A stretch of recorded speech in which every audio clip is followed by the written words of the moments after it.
파리 생제르맹 미드필더 이강인이 선발 출전에 맹활약했습니다.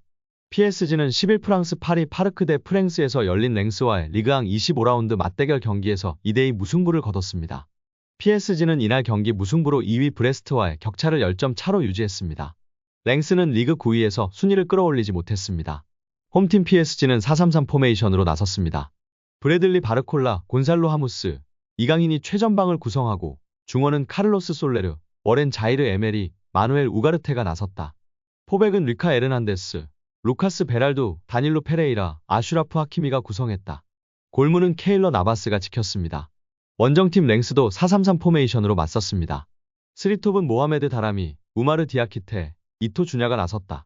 중원은 마르샬 무네트시, 테디 퇴마, 발렌틴 에도아가 호흡을 맞췄습니다. 수비진은 티볼트 대 스메트, 유니스 압데라미드, 엠마누엘 아그바도, 토마스 포케트가 자리했습니다. 골키퍼 장갑은 예반 디우프가 꼈습니다. 루이스 엘리케 PSG 감독은 이날 경기 충격적인 결단을 내렸는데요. 킬리안 음바페를 선발에서 제외하고 이강인과 하무스, 바르콜라 등 팀의 유망한 자원들로 공격진을 꾸리는 선택을 했습니다. 반면 이강인은 3경기 만에 선발로 돌아왔습니다. 아시안컵 복귀 이후 어려운 시간을 보냈던 이강인은 직전 유럽 챔피언스리그 16강 2차전 레알 소시에다드와의 경기에서 음바페의 득점을 도우며 분위기 반전에 성공했습니다.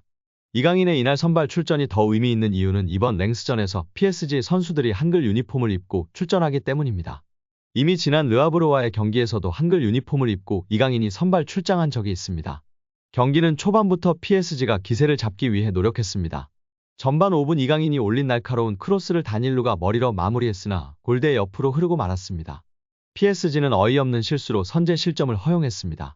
전반 7분 하키미가 페널티 박스 안에서 공소유권을 잃으며 넘어졌고 디아키테의 패스를 받은 무네트시가 정확하게 마무리하며 골망을 흔들었습니다. 선제 실점을 허용한 PSG는 이강인을 중심으로 공격을 몰아붙였습니다. 전반 15분 이강인의 프리킥에 이은 바르콜라의 헤더 패스를 하무스가 머리에 맞췄지만 공이 골대 위로 뜨고 말았습니다.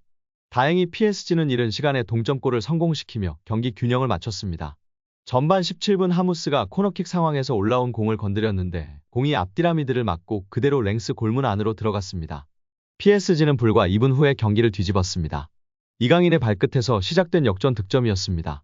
전반 19분 이강인이 우측에서 공을 잡고 날카로운 크로스를 박스 중앙으로 전달했습니다. 공은 수비를 막고 그대로 하무스 앞에 떨어졌습니다. 하무스는 이를 지체 없이 밀어넣으며 역전골을 성공시켰습니다. 경기를 뒤집은 PSG는 격차를 벌리기 위해 노력했습니다. 전반 39분 역습 상황에서 하키미가 전진을 통해 상대 페널티 박스 앞에서 프리킥 기회를 얻어냈습니다. 하지만 키커로 나선 이강인의 킥 이후 이어진 공격이 위협적으로 이어지지는 못했습니다. PSG의 공격이 제대로 마무리되지 못하자 랭스가 반격했는데요. 전반 45분 패스가 하프라인부터 그대로 PSG 수비 사이를 쇄도하는 디아키테에게 연결됐습니다. 디아키테는 침착하게 오른발 슛으로 PSG 골문 구석을 찌르며 다시 경기 균형을 맞췄습니다. 전반은 두 팀의 2대2 상황에서 마무리됐습니다. 후반에도 PSG가 공격을 주도했습니다. PSG는 전방에서 좋은 연계를 통해 랭스의 수비를 뚫어내기 위해 노력했습니다. 이강인을 향한 견제도 강해졌습니다. 후반 3분 이강인을 향한 강한 태클이 들어갔지만 카드는 나오지 않았습니다. 랭스도 반격했는데요. 후반 14분 코너킥 상황에서 올라온 공을 이토 주냐가 머리로 맞춰 중앙으로 전달했으나 공은 높게 뜨며 골대 위로 날아갔습니다. 이강인도 날카로운 공격 기회를 잡았습니다. 후반 18분 페널티 박스 우측에서 직접 돌파에 성공한 이강인은 왼발이 아닌 오른발로 강력한 슈팅을 시도했는데 아쉽게 골키퍼 정면으로 향하며 막히고 말았습니다. 이강인은 음바페의 투입과 함께 자리를 바꿨습니다. 공격진에 자리했던 이강인은 후반 28분 음바페와 우스만 덴벨레가 투입되자 미드필더로 자리를 옮겨 활약하기 시작했습니다. 음바페의 슈팅도 골문을 외면했는데요. 후반 39분 음바페는 페널티 박스 좌측에서 공을 받아 망설임 없이 골문 구석을 찌르는 슈팅을 시도했으나 높게 뜨고 말았습니다. 후반 45분에도 덴벨레가 역습을 주도해 페널티 박스 우측을 돌파했고 이후 컷백 패스로 음바페에게 내줬다. 하지만 음바페의 슈팅은 골키퍼 정면으로 향했습니다. 두 팀은 후반 추가 시간까지 득점을 추가하지 못했고 결국 경기는 2대2 무승부로 마무리됐습니다. 이강인은 이날 경기 풀팀을 소화하며 유효 슈팅 2회, 기회 창출 2회, 드리블 성공 2회, 공 소유권 회복 5회 등 전방에서 맹활약했습니다. 축구 통계 매체 풋몹은 이강인에게 평점 7.6점을 부여했는데 이는 득점을 기록한 하무스의 7.5점보다 높은 팀 내 최고점 평가였습니다. 소파스코어에서는 하무스가 7.6점으로 1위였고 이강인이 7.4점으로 2위였습니다. 경기가 끝난 후 현지 팬들은 이제 나바스와 작별할 때야. 이게 프랑스 챔피언십 수준인데 PSG는 걸어서 경기에서 이기고 싶지 않은 플레이를 하고도 결국 우승을 차지한다. 라며 불만족스러움을 여실히 나타냈습니다. 확실히 리그앙의 수준이 낮게 느껴졌는데 이런 랭스를 압도하지 못하는 PSG는 더욱 답답하게만 느껴졌습니다. 그 안에서 이강인 선수는 정말 제 몫을 다하고 있었고 가장 좋은 모습을 보인 선수들 중 한 명으로 평가받을 수 있었습니다. 이강인이 유럽클럽 랭킹 4위 파리 생제르맹이라는 현재 소속팀 수준에 만족하지 않을 정도로 한층 성장할 수 있다는 극찬을 받았습니다.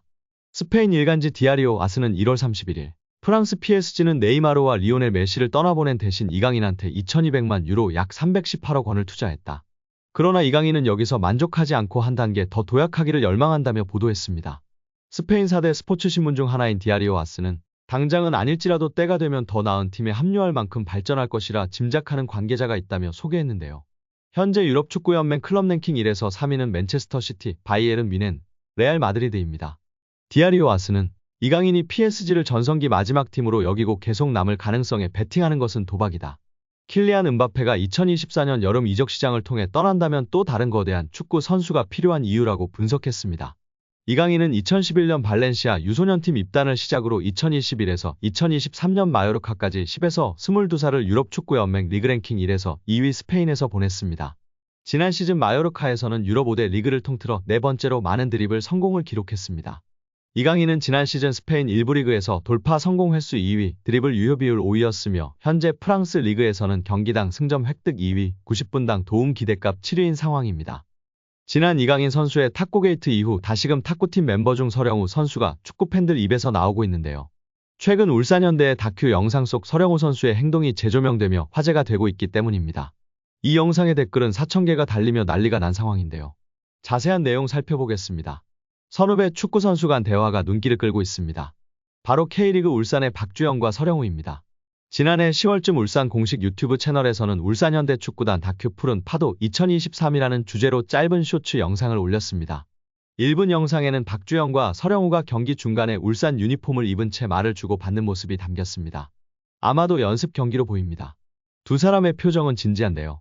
웃음기는 전혀 없는 상황입니다. 박주영은 저렇게 걸리면 무조건 천장 보고 때리라고 몇 번을 얘기해줬는데 라며 다소 답답해했습니다. 서령우는 근데 슈팅이 자신이 없으니까 라고 대꾸했습니다. 그러자 박주영은 전북전 슈팅 진짜 다 됐는데 못 넣을 줄은 알았어. 얘한테 기대가 없어 라고 말했습니다. 서령우는 박주영 말이 채 끝나기도 전에 그러니까 이런 얘기가 자꾸 저를 주눅 들게 한다니까요 라고 맞받아쳤습니다.